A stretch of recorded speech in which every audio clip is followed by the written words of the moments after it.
Reservation agenda తెచ్చి స్థానిక సంస్థల ఎన్నికల్లో కూడా మనల్ని మరొకసారి మోసం చేసే ప్రయత్నాన్ని కుట్రలేపారు.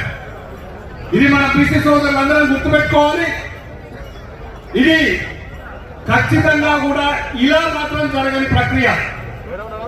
వాళ్ళు అసెంబ్లీలో బిల్లు పెడితే మన పార్టీ బీఆర్ఎస్ పార్టీ ఏకగ్రీవంగా తీర్మానం చేసి 42% రిజర్వేషన్ కు మద్దతు పలికి బిల్లు పార్లమెంట్ కు పంపమంటే గవర్నర్ గారు త్రూ రాష్ట్రపతి గారిని పంపారు.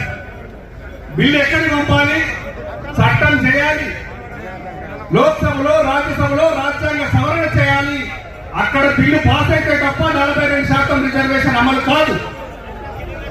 దాన్ని అక్కడ పెట్టి మళ్ళొక్కసారి ఆర్డినెన్స్ ద్వారా తీసుకొస్తానని చెప్పేసి క్యాబినెట్ లో డిసిషన్ తీసుకున్నారు. ఇది గవర్నర్ గారు రాష్ట్రపతి గారికి పంపి ఫైల్ అక్కడ పెండింగ్ ఉండగా మళ్ళీ గవర్నర్ గారు ఆర్డినెన్స్ మీద సంతకం పెడతారా? ఒకవేళ అట్లా పెట్టినా ఇది నిలిచే ప్రక్రియనేనా? ఇలాంటి ప్రయత్నం ఖచ్చితంగా అవుతలేమోనని 2018లో మన పార్టీ మన ప్రభుత్వం కేసీఆర్ గారు కూడా పంచాయతీరాజ్ చట్టాన్ని సవరించి రిజర్వేషన్ ప్రక్రియ స్టార్ట్ చేస్తే ఆర్డినెన్స్ ను కోర్టులో కొట్టేశారు. ఇది తెలియదా? కేవలం మరొక్కసారి స్థానిక సంస్థల ఎన్నికల్లో మరొక్కసారి బీసీ సోదరులను మాయ చేసే ప్రక్రియ కాకపోతే నేను ఏమంటారో గౌరవ ముఖ్యమంత్రి గారు చెప్పాలి. మా బీసీ సోదరులు కూడా కొంతమంది